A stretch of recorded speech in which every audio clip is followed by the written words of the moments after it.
찾았으면 한 목소리로 봉독하시겠습니다.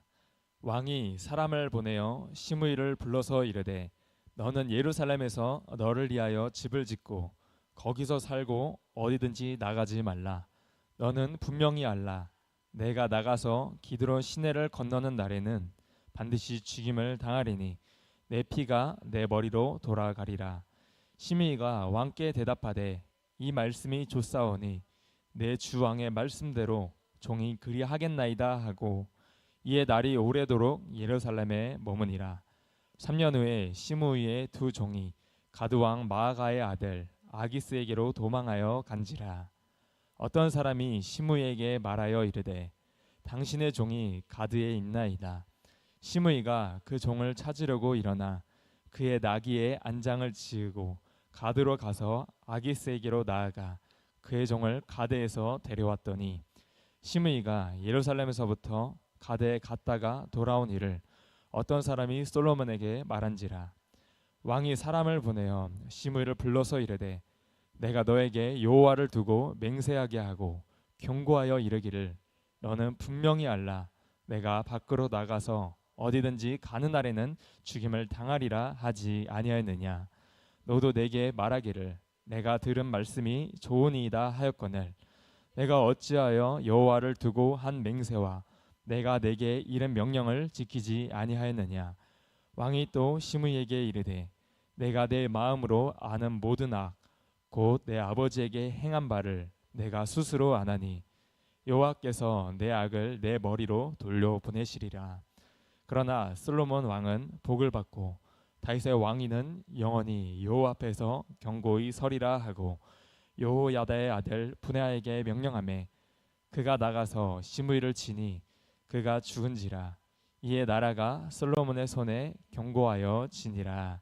아멘. 네, 기도하겠습니다. 하나님 아버지, 오늘도 우리를 이 새벽부터 예배 자리 가운데 우리를 불러주시니 감사합니다. 하나님, 오늘도 우리가 주님 안에서 우리가 어디에 있든지 성령과 늘 동행하는 삶을 살아가기 원합니다. 하나님, 우리에게 더욱 성령의 충만함을 허락하여 주옵소서. 우리가 성령의 충만할 때 언제나 늘 기쁨과 감사가 끊이지 않는 줄 믿습니다.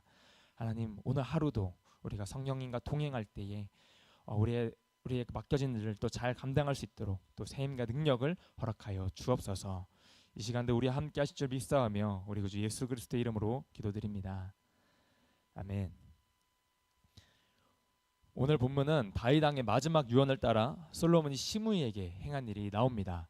우리 먼저 36절부터 말씀 한 절씩 우리가 살펴보도록 하겠습니다. 먼저 36절입니다. 왕이 사람을 보내어 시므이를 불러서 이르되 너는 예루살렘에서 너를 위하여 집을 짓고 거기서 살고 어디든지 나가지 말라. 솔로몬이 시므이에게 한 말은 딱 두 가지입니다. 첫째는 예루살렘에 너를 위하여 집을 짓고 또 살라는 것이었고, 둘째는 집을 지은 후 거기서 살고 어디든지 나가지 말라고 이렇게 말합니다. 여기서 어디든지 나가지 말라고 하는 말은 집을 벗어나는 그런 어떤 가택연금이 아니라 예루살렘 성을 벗어나지 말라는 그런 뜻입니다. 예루살렘 안에서는 얼마든지 집을 짓고 또 돌아다녀도 되지만 이 예루살렘 성 밖을 나가서는 안 된다고 명령을 합니다. 그리고 37절 말씀을 보시면 좀 더 자세한 내용을 우리가 알 수 있는데요. 37절을 읽겠습니다. 너는 분명히 알라. 내가 나가서 기드론 시내를 건너는 날에는 반드시 죽임을 당하리니 내 피가 내 머리로 돌아가리라. 기드론 시내를 건너지 말라고 말을 합니다. 이 기드론 시내는 예루살렘 동문을 나오면 바로 볼 수 있는 그런 시내가입니다. 그것을 벗어나는 날에는 반드시 죽임을 당하게 될 것을 당부합니다. 쉽게 말해 시므이에게 이 주거 제한 명령이 떨어진 것이죠. 이에 시므이는 이렇게 대답합니다. 본문 38절입니다. 시므이가 왕께 대답하되 이 말씀이 좋사오니 내 주 왕의 말씀대로 종이 그리하겠나이다 하고 이에 날이 오래도록 예루살렘에 머무니라. 솔로몬 왕의 명령대로 이것을 좋게 여겨서 시므이는 솔로몬의 말대로 또 예루살렘에 집을 짓고 그곳에 3년 동안 머물게 됩니다. 그렇게 3년 동안 시므이는 그 명령을 잘 지켰는데 문제는 그 3년 후에 이런 일이 발생하게 됩니다. 39절의 말씀입니다. 3년 후에 시므이의 두 종이 가드왕 마가의 아들 아기스에게로 도망하여 간지라. 어떤 사람이 시므이에게 말하여 이르되 당신의 종이 가드에 있나이다. 시므이의 두 종이 블레셋 가드왕 아기스에게로 도망치게 됩니다. 어떤 이유로 도망을 갔는지 정확히 알 수는 없지만 추측하기로는 아마 이 두 종은 자기 주인이 예루살렘을 벗어나면 안 된다는 이 사실을 이용하여 도망을 간 것으로 보입니다.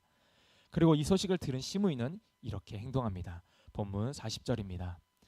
시므이가 그 종을 찾으려고 일어나 그의 나귀에 안장을 지우고 가드로 가서 아기스에게로 나아가 그의 종을 가드에서 데려왔더니. 도망간 노예를 찾는 것은 주인의 당연한 권리입니다. 그러나 지금 시므이는 여기서 큰 실수를 범하게 되죠. 3년이라는 세월이 지나면서 시므이는 이 솔로몬과 한 약속이 흐릿해지신 탓인지 그 명령을 어기게 됩니다. 시므이는 자신이 죽을 줄 알면서 왜 이 명령을 어기게 되었을까요? 그 이유로는 이런 추측들이 있습니다. 먼저는 블레셋 가드는 바로 예루살렘 이 서편에 위치한 곳으로서 예루살렘 동편에 이 기드론 시내를 건너지 않고도 갈 수 있는 곳이었다고 합니다. 그래서 시므이는 이게 크게 문제되지 않을 곳으로 여겼다는 것이죠. 두 번째로는 자신은 도망간 것이 아니라 다시 예루살렘으로 돌아왔기 때문에 혹 이 사실이 들키더라도 크게 문제되지 않을 것이라고 여겼다는 겁니다. 세 번째는 이 시므이는 세월이 지나면서 그 약속을 소홀히 여기고 안일하게 생각했던 것입니다. 결국 그렇게 시므이는 종들을 찾기 위해 가드로 향합니다. 그가 갈 때에 이 나귀의 안장을 지우고 가드로 갔다고 말하는데요. 여기서 나귀의 안장을 지는 행동은 바로 먼 길을 갈 때 사람들이 하는 행동이었습니다. 만약 이때 시므이가 가드로 가려고 할 때 시므이가 나귀의 안장을 지었을 때 이 말씀을 어기지 않도록 이 솔로몬과 약속을 다시 상기시켜주는 사람만 있었다면, 그렇게 주변에 깨우쳐 줄 수 있는 사람만 있었다면 어쩌면 시므이는 목숨을 부지했을지도 모르겠습니다. 그랬다면 다른 사람을 시켜서 종을 데려오게 했거나 아니면 이번에만 왕께 사정을 이렇게 아래서 허락을 받고 다녀오거나 다른 방안이 있었을 것입니다. 그런데 시므이 주위에는 이렇게 도움을 주는 사람이 없었습니다. 시므이의 이 잘못된 행동을 보고 말리거나 또 지적해주는 사람이 없었기 때문에 결국 그 약속을 깨고 예루살렘을 벗어나 스스로 죽음을 자초하게 됩니다. 우리 주변에도 이런 깨어있는 사람들이 필요합니다. 우리가 살다 보면 때때로 우리는 눈앞에 있는 이 눈앞에 보이는 당장 일 때문에, 때론 우리의 욕심 때문에 판단력이 흐려져서 우리가 말씀을 기억하지 못할 때도 있을 겁니다. 그럴 때 이럴 때에 우리 주변에 나를 깨우쳐 줄 수 있는 믿음의 동역자들이 있다면 우리가 자로나 우로나 치우치지 않고 하나님의 말씀을 더 잘 지킬 수 있게 되는 것이죠. 그런데 안타깝게도 시므이 주변에는 그러한 사람들이 없었습니다. 그렇게 시므이는 나귀의 안장을 지우고 가드에 가서 종을 다시 데려옵니다. 그리고 곧바로 시므이가 가드에 다녀왔다는 소문이 그새 솔로몬의 귀에 들어가게 되는데요. 이에 솔로몬은 시므이를 불러 이렇게 말합니다. 본문 42절과 44절의 내용입니다. 왕이 사람을 보내어 시므이를 불러서 이르되 내가 너에게 여호와를 두고 맹세하게 하고 경고하여 이르기를 너는 분명히 알라. 내가 밖으로 나가서 어디든지 가는 날에는 죽임을 당하리라 하지 아니하였느냐. 너도 내게 말하기를 내가 들은 말씀이 좋으니이다 하였거늘 내가 어찌하여 여호와를 두고 한 맹세와 내가 내게 이른 명령을 지키지 아니하였느냐. 왕이 또 시므이에게 이르되 내가 내 마음으로 아는 모든 악 곧 내 아버지에게 행한 바를 내가 스스로 아나니 여호와께서 내 악을 내 머리로 돌려보내시리라. 아멘. 시므이가 한 행동은 두말할 것 없이 다윗왕과 또 솔로몬이 베풀어진 용서와 또 은혜를 배반한 행위라는 것은 반박할 수가 없습니다. 사실 시므이는 다윗 때 곧바로 죽을 수도 있었지만 다윗의 그 노그러운 용서로 인해 그의 목숨을 살려 주었습니다. 그리고 솔로몬도 그에게 자비를 베풀어서 비록 제한된 삶이긴 했지만 예루살렘 안에서 자유롭게 살 수 있도록 은혜를 베풀어 주었습니다. 그렇다면 시므이는 그 은혜에 감사하며 회개하는 마음으로 살았어야 했습니다. 하지만 이제 시므이는 더 이상 변명의 의지가 없습니다. 여기서 시므이 악은 현재의 죄와 이전의 죄까지 다 합해지게 됩니다. 현재의 죄는 여호와를 가리켜 한 맹세를 어긴 것이고 또 왕의 그 어명을 어긴 죄입니다. 또 이 전의 죄는 압살롬의 반란 시 도피 중인 그 다윗 왕을 모욕하고 저주하였던 그 죄까지, 그의 죄가 이제 다 드러나며 그의 죄값을 치르게 됩니다. 본문 46절입니다. 여호야다의 아들 분야에게 명령하매 그가 나가서 시므이를 치니 그가 죽은지라. 이에 나라가 솔로몬의 손에 경고하여 지니라. 아멘.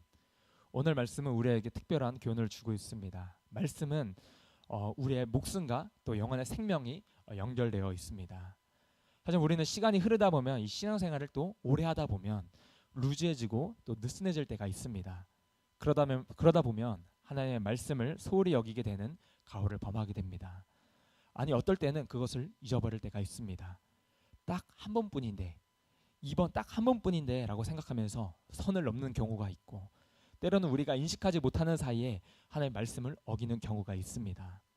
하지만 성경에 보면 그 한 번이 그냥 넘어가지 않습니다. 계시록 12장 10절에 보시면 이렇게 말씀하고 있습니다. 우리 계시록 12장 10절 함께 읽겠습니다. 내가 또 들으니 하늘에 큰 음성이 있어 이르되 이제 우리 하나님의 구원과 능력과 나라와 또 그의 그리스도의 권세가 나타났으니 우리의 형제들을 참소하던 자 곧 우리 하나님 앞에서 밤낮 참소하던 자가 쫓겨났고. 바로 우리를 참소하는 마귀는 밤낮 쉬지 않고 말을 합니다. 딱 한 번 어겼다고 넘어가지 않고 마귀는 그것을 참수하는 그런 일들을 행하고 있습니다. 마귀는 우리가 잠시 방심할 때 우리가 죄를 짓기만을 기다리고 있습니다. 오늘 본문에서도 시므이가 약속을 어겼던 이것을 솔로몬에게 바로 참수하는 것을 우리가 보게 되는데요. 이처럼 우리가 말씀을 크든 작든 딱 한 번 어긴 것도 밤낮 우리를 참수하는 마귀는 우리의 죄를 늘 드러내고 참수하기 위해 우는 사자와 같이 노리고 있음을 이 말씀을 통하여 우리가 다시금 깨닫게 됩니다. 그렇기 때문에 뒤이어 나오는 계시록 말씀처럼 우리는 그리스도를 의지하여 그의 보혈의 능력과 또 주님의 말씀으로 이겨야 함을 우리에게 말해주고 있습니다. 계시록 12장 11절 말씀입니다. 또 우리 형제들이 어린 양의 피와 자기들이 증언하는 말씀으로써 그를 이겼으니 그들은 죽기까지 자기들의 생명을 아끼지 아니하였도다. 아멘. 바로 그 어린 양의 피와 자기들이 증언하는 말씀으로 그를 이겼다고 말씀하고 있습니다.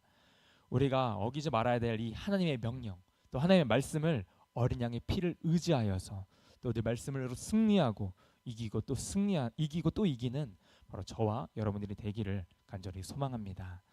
기도하겠습니다.